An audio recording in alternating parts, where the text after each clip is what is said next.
जो मंत्री नहीं बनेंगे वो नाराज होंगे, उन सबका सहयोग समाजवादी पार्टी लेगी। हमारा अगर साथी ला सकता है किसी को तो हम तो सबको स्वागत कर रहे हैं। अभी भी हम पे 63 सीटें हैं। सरकार ने कहा था कि आय दोगुनी होगी, क्या किसान अपनी फसल की आय दोगुनी पा रहा है? नहीं, मेरी बातचीत हुई, लेकिन वो हमारे संबंध उनसे खराब नहीं है।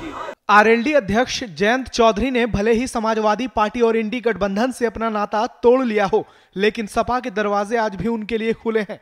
अखिलेश यादव ने खुद ये बात कही है। साथ ही उन्होंने राजा भैया को लेकर भी एक तरह से साफ कर दिया कि उनकी पार्टी राजा भैया के साथ गठबंधन करने जा रही है। हालांकि उन्होंने इसका ऐलान नहीं किया। देखिए, जो आना चाहे स्वागत है सबका, क्योंकि बीजेपी ने सबको वादा किया मंत्री बनाने का। इंडिया गठबंधन की कई बैठक हो चुकी हैं और कई बैठकों में और कई मौकों पर आप जो सवाल पूछ रहे हो पूछे जा चुके हैं, उस पर अब आगे कोई बात नहीं होगी। जितने गठबंधन दल हैं उन सबको बीजेपी ने कहा है कि आपके 2-2 मंत्री बनेंगे। अब बताइए कैसे मंत्री बनेंगे सब? तो जो मंत्री नहीं बनेंगे वो नाराज होंगे, उन सबका सहयोग समाजवादी पार्टी लेगी।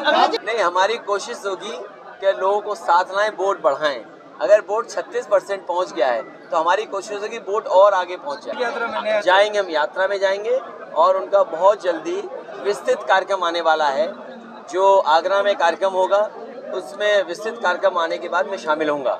और ये लेट चलता है, क्यों? व्हाट्सएप सोशल मीडिया नहीं देखते हो? पीडीए में है, पीडीए की मदद करेंगी वो, लेट चलता है।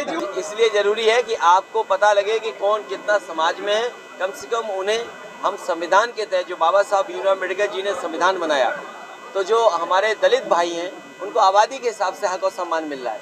आदिवासी हैं, उन्हें भी हक और सम्मान आबादी के हिसाब से मिल रहा है। तो जब विशेष अधिकार की बात हो तो मैं समझता हूँ हर समाज के लोग चाहते हैं कि जाति गणना हो, जिससे उन्हें मौका मिल सके, बराबर का अधिकार मिल सके। नहीं, मेरी बातचीत हुई, लेकिन वो हमारे संबंध उनसे खराब नहीं है। हमारी जो बातचीत है वो तो रहेगी और संबंध रहेंगे, लेकिन हमारा अगर साथी ला सकता है किसी को तो हम तो सबको स्वागत कर रहे हैं। अभी भी हम पे 63 सीटें हैं। अगर ये अमृत काल है, आप दुनिया की 5वीं अर्थव्यवस्था बन गए हैं, हमारा किसान क्यों धरना दे रहा है? किसान क्यों दुखी है? किसान क्यों परेशान है?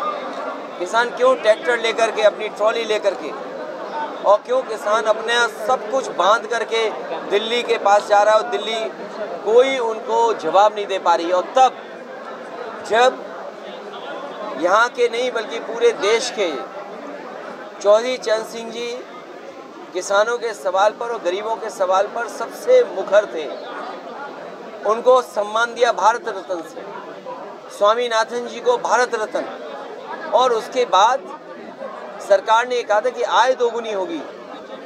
क्या किसान अपनी फसल की आय दोगुनी पा रहा है? और अगर फसल की कीमत भी नहीं मिल रही उसको, और इस महंगाई में, इन परिस्थितियों में सबसे ज़्यादा किसान के ऊपर संकट है।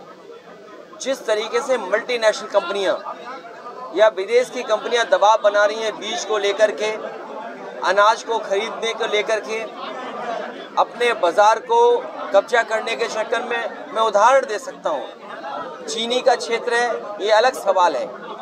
किसान को गन्ने की क्या कीमत मिले आज की महंगाई में, सरकार को आगे आना चाहिए था।